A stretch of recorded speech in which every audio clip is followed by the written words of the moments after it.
요한복음 12장 1절에서 8절 제가 먼저 시작합니다. 그때 예수께서 안식일에 밀밭 사이로 가실새 제자들이 시장하여 이삭을 잘라 먹으니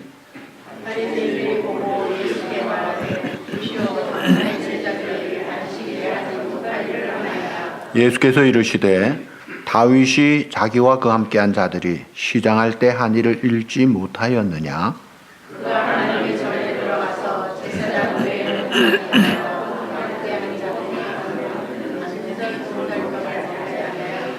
또 안식일의 제사장들이 성전 안에서 안식을 범하여도 죄가 없음을 너희가 율법에서 읽지 못하였느냐?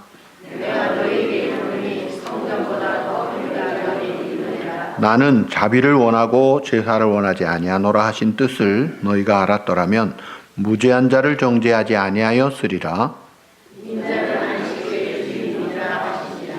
아멘. 한국 사람의 특징을 굉장히 부지런하고 바쁘게 산다고 하는데 실상 우리 한국 사람은 본래 바쁘게 사는 사람이 아니었고 한국인의 특징은 은근과 끈기였습니다. 옛날에 가마솥에 밥을 오랜 시간 짓고 그리고 또 뜸을 들일 줄 알고 그리고 밥을 퍼다가 아랫목에서 따뜻하게 데펴가지고 내놓을 줄 아는 여유가 있는 그런 한국 사람인데 요즘은 한국 사람 특징이 굉장히 바빠졌어요. 왜 이렇게 바빠졌는가? 여기에 대한 여러 가지 이론들이 있지만 그 문화부 장관을 역임한 그 이어령 씨는 이야기하기를 한국 사람이 바빠진 것은 라면이 나온 때부터 바빠졌다고 그래요. 이 인스턴트 식품 때문에 급해지기 시작했다는 거예요. 물론 라면은 일본에서 시작했지만 한국에서 종류가 얼마나 발달이 됐는지 숫자마다 라면을 다 만들었대요. 1, 1번지 라면, 2, 200냥 라면, 3, 3냥 라면, 4, 사발면, 4천 짜장면, 5, 5양면, 오뚜기 라면, 6, 육개장 라면, 7, 칠보면, 8, 팔도면, 9, 구운면, 10, 열라면. 얼마나 다양한지 너무 좋아해가지고 급해지고 쉬워지고 빨라지면서 미국 사람도 한국말 아는 게 뭐냐면 빨리빨리 이거는 안다고 그래요. 그래서 한국인에게 여유가 없어졌다. 여유를 잃어버렸다는 거예요. 여러분 아십니까? 하나님이 인간을 창조하시고 최초의 인간 아담은 6째 날에 지으셨어요. 그리고 처음 한 일이 그 다음 안식일 지키는 거였어요. 하나님이 처음부터 안식으로 출발하게 하셨고 또 우리의 죄를 담당한 십자가에 달리시고 부활하신 주님이 그 안식 후 첫날, 첫째 날 이게 우리가 일월화수목금토라고 달력에 되어 있는 이것이 맞아요. 빨간 색깔로 된 이것이 첫째 날이에요. 그러니까 쉬는 날로 출발하는 게 예수님이 오셔서 변화된 것이다 이거예요. 그러니까 하나님이 우리에게 이 안식을 누리게 하셨는데 이걸 잃어버린 거예요. 자, 그래서 우리 주님은 안식을 해결해 주신, 안식을 주시기 위하여 오신 분, 여유를 잃어버리고 피곤에 지친 자들에게 쉼과 안식과 회복을 주시고 치료와 평강을 주시는 주님. 그래서 우리가 가게 될 영원한 천국은 히브리 4장 10절에 보면 영원한 안식의 곳이라고 했어요. 그러니까 예수님은 안식 못하는 인간들에게 안식을 주기 위하여 오신 분이기 때문에 안식일의 주인이라고 하신 거예요. 얼마나 고마워요. 건강하게 쉼과 회복을 주시고 평강을 주시는 주님이신데도 불구하고 이걸 알지 못하는 유대인들은 예수님을 반대합니다. 11장까지는 단순하게 거절하는 것 같지만 12장 오늘 첫 번째 사건 이 안식일에 부딪히면서 논쟁하면서 그 다음부터는 노골적으로 적극적으로 적대적으로 예수님을 공격하고 반대하기 시작했던 거예요. 자, 오늘 여기 1절 2절에 보시면 안식일 날 예수님과 제자들이 밀밭 사이로 지나가다가 배고픈 제자들이 미리삭을 좀 먹은 거예요. 자, 인자는 머리 둘 곳도 없다고 하신 가난하신 예수님과 제자들은 이게 충분하지 못한 공급 때문에 식사를 제대로 못했던 것 같아요. 그러면 참 불쌍하잖아요. 동정을 해야 되잖아요. 그런데 이것을 보고 문자에 매여 있는 부정적인 이 바리새인들이 가만히 있질 않고 예수님에게 문제 제기합니다. 당신 제자들이 안식일 하지 못한 일을 하는데 이게 뭐냐? 공격합니다. 그럴 때 예수님은 제자들을 변호하고 보호해 주시기 위해서 두 가지 구약의 사건을 이야기를 하셨죠. 그 첫 번째가 다윗이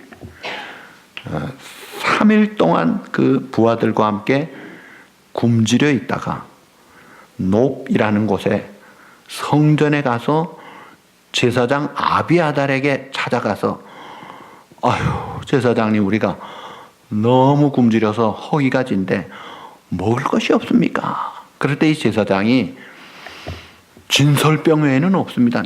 아유 그거면 좋습니다. 감사하게 먹겠습니다 하고 먹은 거예요.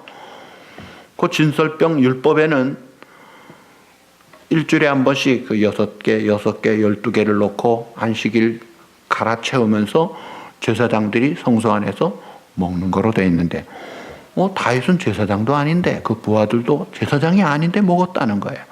그런데 성경에 그것을 죄라고 정죄하지 않습니다. 그리고 또 하나 사건은 또 하나는 제사장들이 안식일 날 안식하느냐? 제일 바쁜 날이 안식일이에요. 제사장들에게는 열심히 제사를 드리고 모든 백성을 대표해서 할 일을 해야 되니까 이것저것 동분서주한 날이에요. 그런데 율법이 그 제사장을 죄인이라고 하느냐? 아니죠. 잘했다고 칭찬하고 충성되다고 하죠. 뭔 말입니까? 안식일의 의미를 알아라 이거예요. 그걸 모르고 그저 문자에 매여가지고 눈에 보이는 것에 매여서 내 판단으로 정죄하는, 이 안식일이 정죄하는 날이냐 이거예요. 자, 그래서 예수님은 인자가 안식일의 주인이고 내게로 오면 내가 안식을 준다, 쉼을 준다고 말씀하셨던 거예요. 자, 구약의 안식 계명은 두 요소가 있어요. 하나는 의식적인 요소입니다. 이 의식적인, 형식적인 그런 요소들은 예수님이 십자가 부활로 다 성취하셔서 끝나셨어요. 그래서 다시 우리가 양 잡고 피 흘리고 피 뿌리고 뭘 통과하고 그런 절차를 하지 않아도 되게 되어 있습니다. 그 다음에 두 번째 요소는 도덕적인 요소예요. 이것은 계속되는 요소예요. 사실 이것은 창세기의 에덴 동산에서부터 안식일 제도가 있었어요. 타락하기 전부터 있었던 거예요. 이날은 즐거워하는 날, 회복하는 날, 감사하는 날, 기뻐하는 날, 축복의 날이에요. 그런데 죄가 들어와서 죽음과 진노와 저주 속에 있었기 때문에 고통과 눈물과 땀 흘리는 그 수고 속에 있는 인생들에게 주님이 오셔서 그 죄 문제 해결하심으로 참된 안식을 주셨던 거예요. 그래서 이것이 구원이라는 거예요. 그래서 이 구원, 참된 안식이 예수님께로부터 시작이 됐고 천국에서 완성되고 지속될 것입니다. 그래서 이 도덕적인 요소는 예나 제나 똑같이 흘러갑니다. 그래서 이날에 중요한 게 뭐냐? 영혼이 안식하는 거예요. 육체도 쉬지만 더 중요한 것이 영혼이기에, 정신이기에 영혼도 정신도 회복하고 치료를 받고 즐거움을 받고 생동하라 이거예요. 그래서 주의시들이 예수는 안 믿지만 안식일 잘 지킬 때 그들이 공부 못합니까? 사업 못합니까? 건강생활 못합니까? 탁월하게 잘하잖아요. 그 사이클을 하나님의 안식일 잘 지키는 사이클로 만들어 놨기 때문에 이 안식일법이 정비법이라고 하는 거예요. 자동차도 매뉴얼대로 정비를 잘하면 최고의 컨디션으로 최장의 기간을 갈 수가 있다는 거예요. 그래서 이 안식일에 지금은 예수님의 부활로 안식 후 첫날 주일을 지키면서 구약의 제사드리듯 지금은 예배를 드리는 겁니다. 그래서 말씀을 듣고 기도하고 감사하고 찬송하고 교제하고 사랑하면서 행동하는 삶을 살게 되고, 그리고 안식일 주일날만이 주님의 날이 아니라 모든 날이 주님의 날이 돼서 우리가 주님과 동행하며 또 한 주간의 삶을 이제는 하나님 나라 증인의 삶으로 살아가도록 동행하시고 함께 하시는 성령님이 우리를 주장해 주시는 거예요. 자, 그래서 이 안식일, 지금의 주일을 잘 지키는 것은 복되게 하신 하나님의 뜻이다 이거예요. 미국이 주일을 잘 지킬 때 잘 나갔습니다. 근데 이 주일을 지키지 않으면서부터 디클라인이 되고 막 내리막길을 걸어가는 걸 보잖아요. 하나님의 사이클이에요. 자, 구약의 하나님이 이스라엘 백성을 다스리실 때 절기를 가지고 인생을 인도하셨어요. 1년에 여러 절기가 있었어요. 매주일 지키는 안식일이 있었고, 매달 지키는 월초, 월삭, 뉴문이라고 하는 그걸 그때 또 제사를 드리고 했죠. 그 다음에 1년에 7절기가 있었어요. 첫 번째가 예수님의 십자가의 죽으심을 상징하는 유월절이에요. 그리고 두 번째가 누룩을 묻어라, 예수님의 장사 지내신 무교절이에요. 그리고 세 번째, 부활의 첫 열매 되신 예수님의 부활을 의미하는 초실절이에요. 그리고 49일이 지난 오순절의 성령 강림입니다. 그리고 예수님의 다시 오시는 재림의 나팔절, 심판주 되신 주님의 심판하시는 속죄절, 마지막에 영생복락의 장막절, 초막절, 수장절, 똑같은 내용들이죠. 그러니까 이 7절기, 예수님의 십자가, 죽으심, 부활, 성령 강림, 재림, 심판, 영생복락, 이게 우리 성도에 가는 길이에요. 그러니까 이런 절기로 예수님의 생애를 가지고 이스라엘 백성들이 하나님을 섬기는 형식을 지키게 하셨는데, 이제 신약 시대는 이걸 의미를 가지고 영적으로 믿음으로 이 길을 가도록 하셨던 거예요. 그 외에 물론 에스더서에 부림절도 나오고 요한복음 10장에 수전절도 나옵니다. 그건 추가된 절기이지만, 자, 중요한 것은 예수님을 중심한 회복된 삶을 사는, 잃어버린 안식을 누리는 것이다 이거예요. 그래서 예수님은 내가 안식일의 주인이고 나는 자비를 원하고 제사를 원치 않는다. 주일날 이까지 걸어라, 이만큼 들어라, 이것만큼 해라, 딱 차로 대놓고 문자에 매어놓고 시간 공간에 제약을 딱 틀에 박혀놓고 이거 벗어나면 죄다, 그런 날이 아니라는 거예요. 주일은 정죄하는 날이 아니라 용서받는 날이에요. 회복하고 치료받고 행동하는, 스프링하는 날이다 이거예요.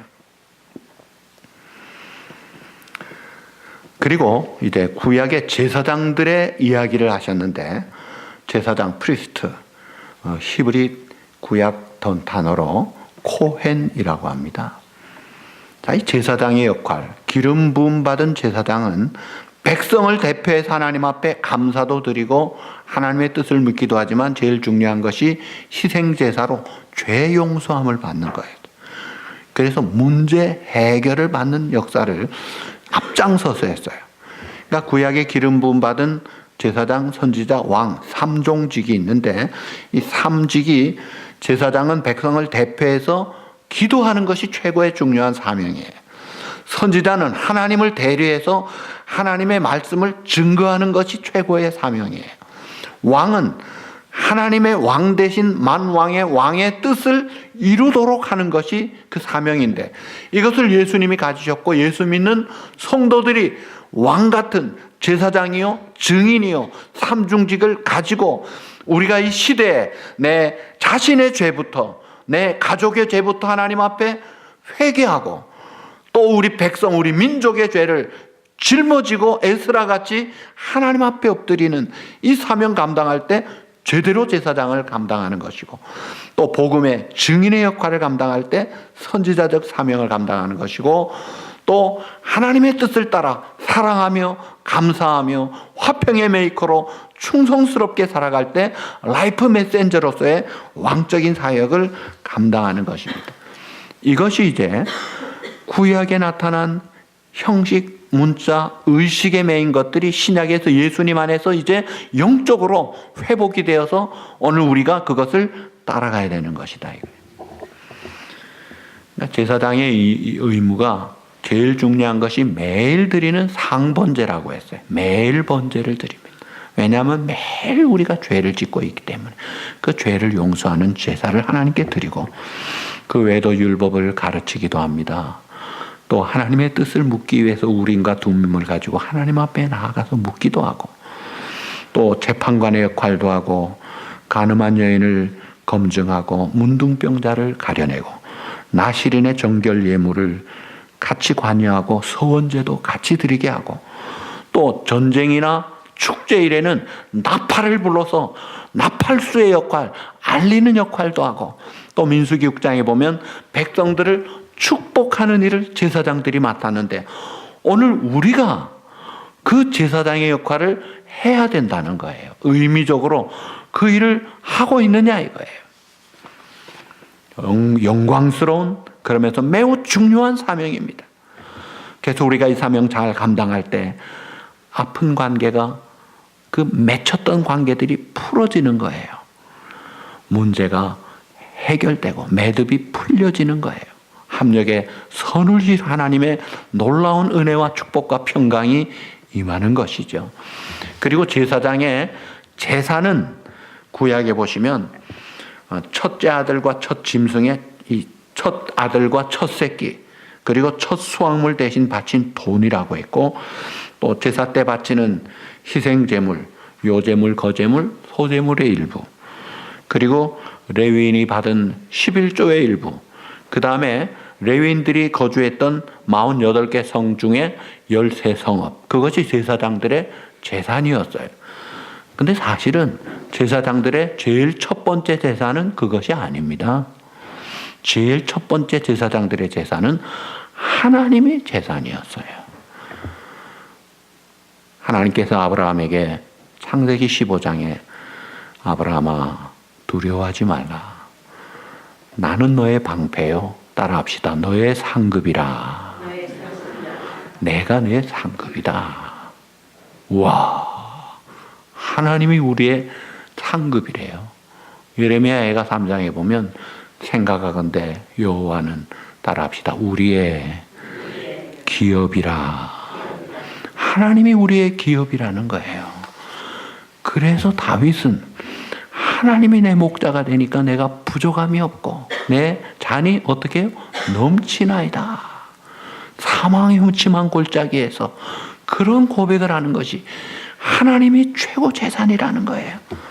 그러니까 눈에 보이는 재산들, 음식, 의복, 주택, 명예, 권리, 건강 등등 세상에 있는 자랑하는 것들은 다 지나가는 것들인데 하나님이 최고 재산이라는 거예요. 그게 제사장의 모습이에요. 자, 그런 제사장 된 삶을 사는 축복을 누려야 되는데, 지금 이 바리새인들이 안식일 날 이삭 비벼 먹고 잘라 먹는 걸 보고 이거 추수 행위다, 일을 한 것이다, 이럴 수 있느냐? 이게 율법에도 나오지 않는 장로의 유전에 불과한데 이걸 가지고 형식에 매여서 문제를 삼는, 대꾸할 가치도 없는 질문을 하고 있는 거예요. 그게 이제 매인자들의 모습이에요. 유대인들은 목숨보다 더 소중하게 여기는 게 세 가지가 있었어요. 첫째가 안식일, 두 번째가 예루살렘 성전, 세 번째가 하나님의 법궤였습니다. 안식일을 그렇게 소중하게 여겨요. 그런데 예루살렘 성전, 지금 어떻게 된지 아세요? 본래 예루살렘 성전이 아브라함을 하나님께서 이삭을 바쳐라고 했던 모리아 산, 거기가 예루살렘 성전터예요. 거기에 다윗이 그렇게 헌신했고 솔로몬이 세운 성전, 그 자리가 지금은 어떻게 돼 있죠? 이슬람 황금동 오마르 사원으로 되어 있습니다. 전에는 주지시들이 구경이라도 했죠. 폭발물 사건 뒤로는요, 이게 80년 중반 뒤로부터는 근처도 못 오게 합니다. 잃어먹은 거예요. 하나님의 법궤는 어떻게 됐어요? 잊어먹은 거예요. 목숨같이 여긴다는 걸 다 잊어먹은 거예요. 그게 뭐예요? 그게 문자에 매이고 있는, 그림자에 매여 있는 그런 모습을, 이게 잘못된 거예요. 참된 안식의 의미를 알아야 합니다. 자, 오늘 우리 현대인의 특징은 스피드라고 그래요. 한번 딱 클릭하면 전 세계를 접속해서 온 세계 인포메이션을 한 번에 순간적으로 공유할 수 있는 그런 시대, 그런 편리함, 그런 참 정보의 홍수가 지금 일어난 거예요. 그래서 얼마나 바쁜지. 물론 빠른 것도 좋은 게 있어요. 인터넷 속도는 빠르면 좋습니다. 그리고 화해하는 것도 빠를수록 좋아요. 지난 수요일에 제가 그런 이야기 했죠. 근데 빠른 것만이 좋습니까? 아니에요. 늦어야 좋은 게 있어요.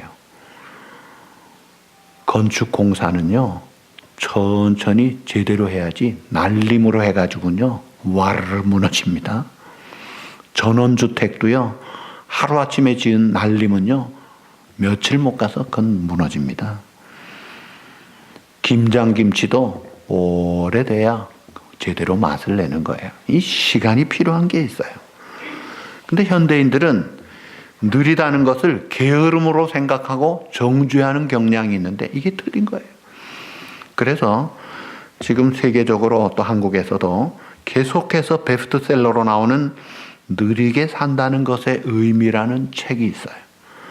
프랑스 철학자 피에로 쌍소라는 에세이 작가가 쓴 책인데, 이 느림과 신속함, 이 두 가지가 열띤 공방전의 이 세상에서 속도가 미덕이라고 하는 현대 문화를 검사가 돼서 고소하는 내용이 오늘 이 책의 내용이에요. 그러면서 질문을 해요. 여러분들은 아침마다 떠오르는 햇살을 바라보는 감동을 느낀 것이 언제입니까?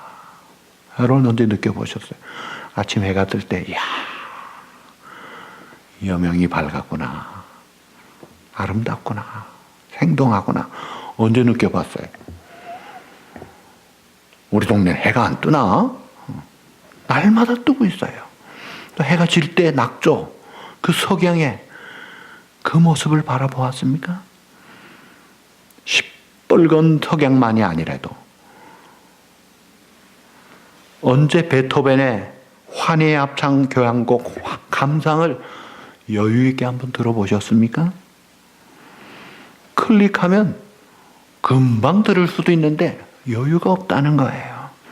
그래서 현대인들의 가장 큰 비극이 있다면 안식을 잃어버렸다는 거예요.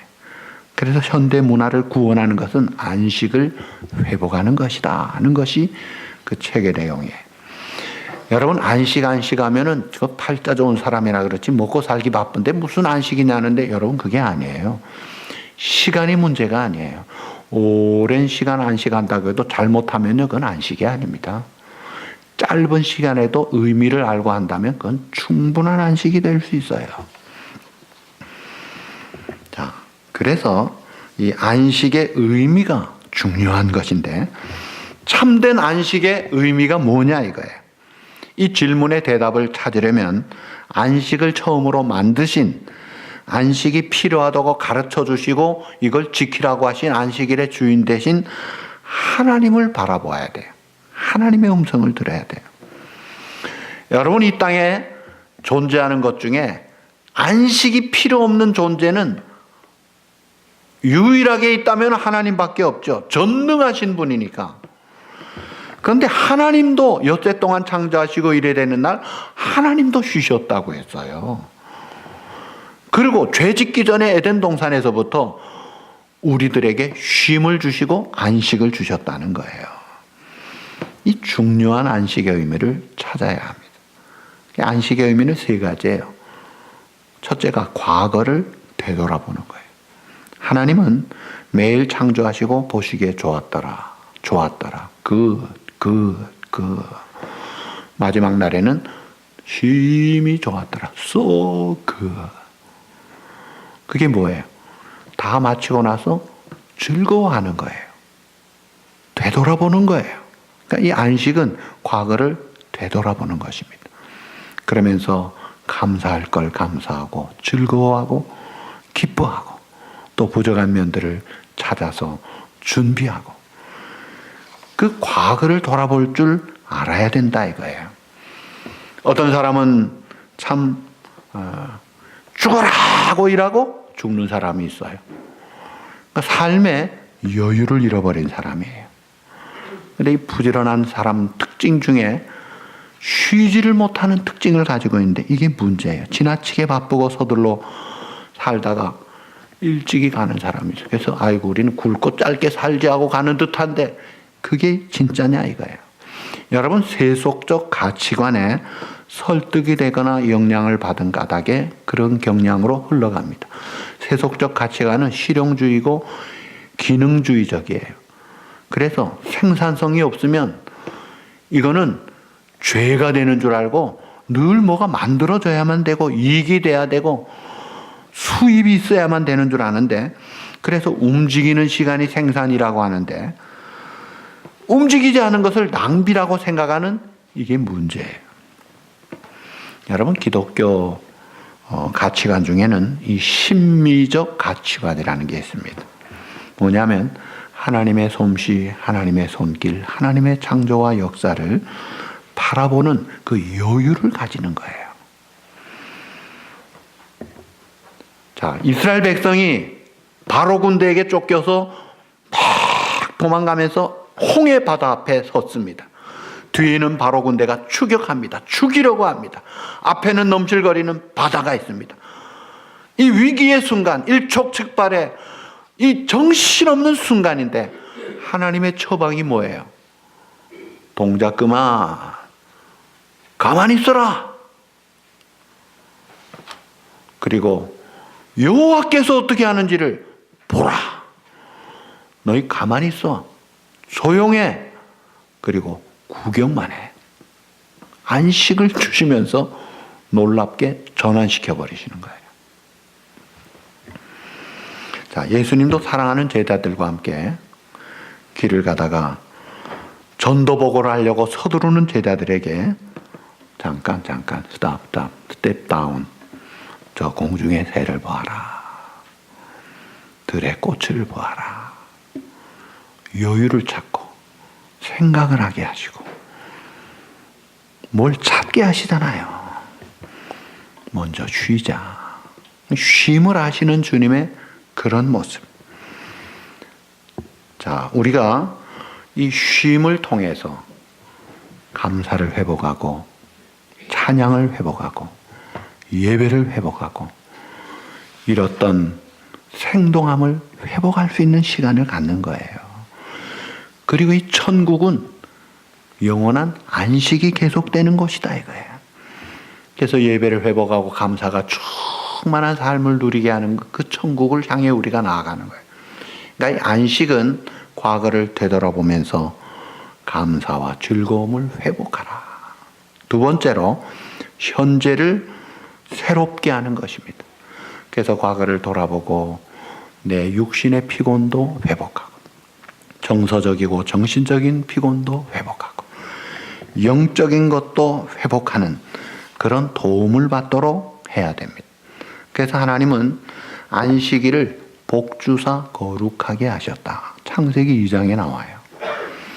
그러니까 이 하나님께서 창세기 1장에 보면 엘로힘 바라 하나님이 세상을 창조하셨다. 이 엘로힘이라는 복수 대명사에 전능하신 하나님이라는 이름으로 창조가 나와요. 그 엘로힘이라는 단어는 창조, 시작, 약속하실 때 쓰는 하나님의 호칭입니다.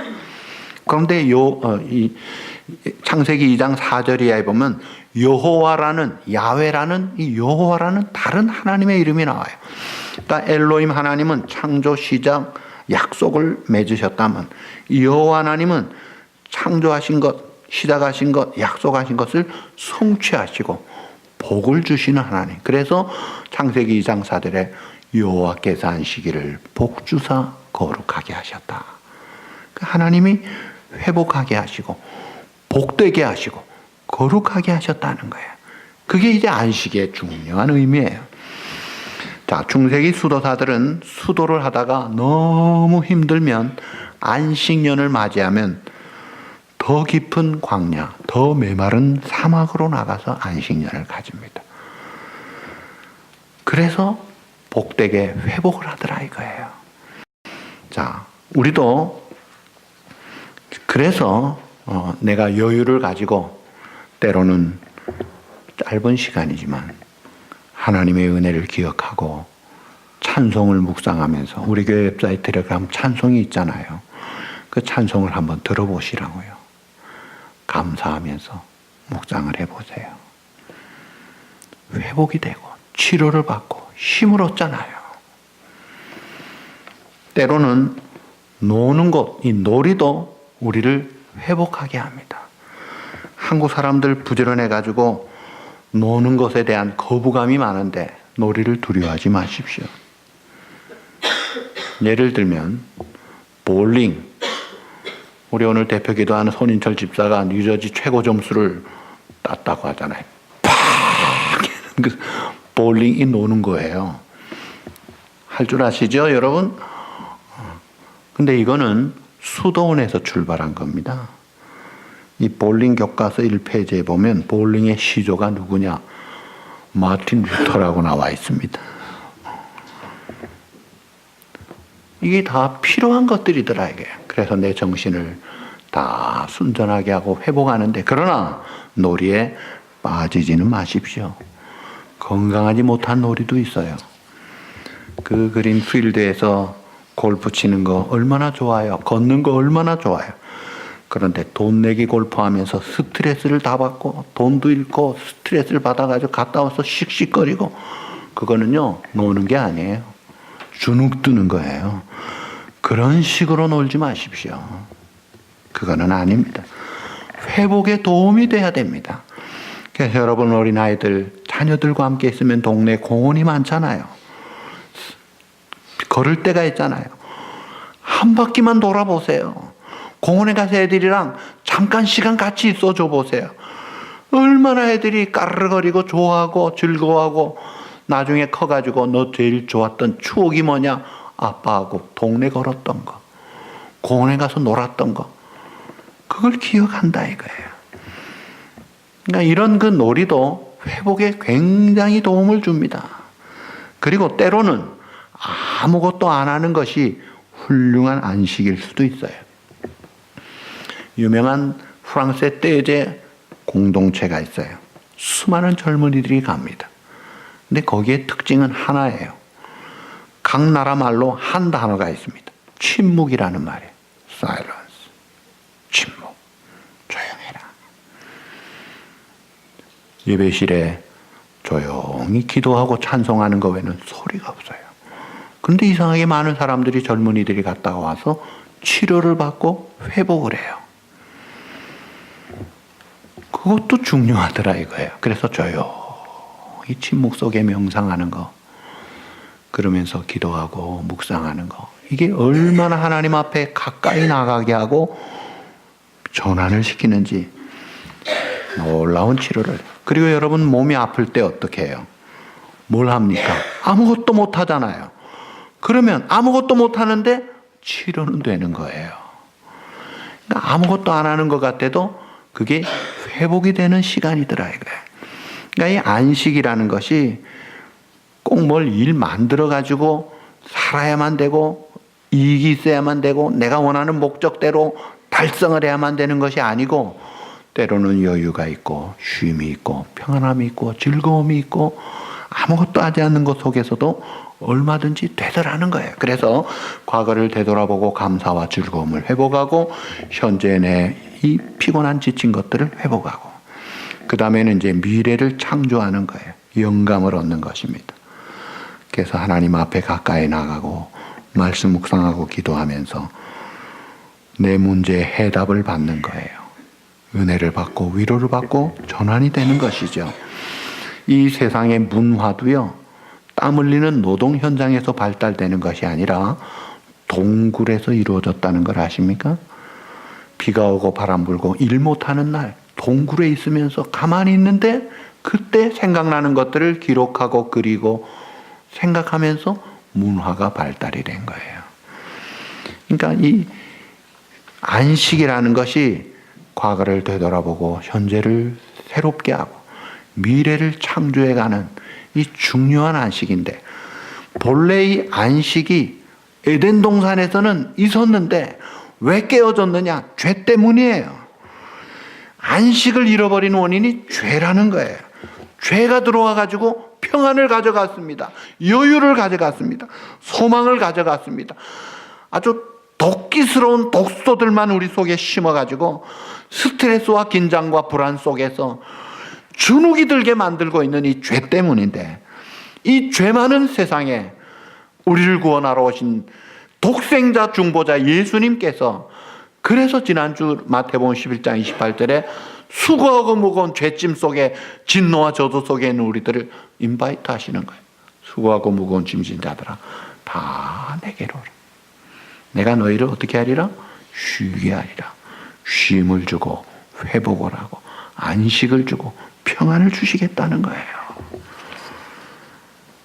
오늘도 우리 주님이 우리를 그 자리로 초청하십니다. 내게로 오라. 내가 너에게 안식을 주리라. 너무 마음이 지친 분이 있습니까? 아직도 상처가 있어서. 저는 아침에도 어떤 분이 막 상처가 있는 이야기들을 하시면서 아파하더라고요.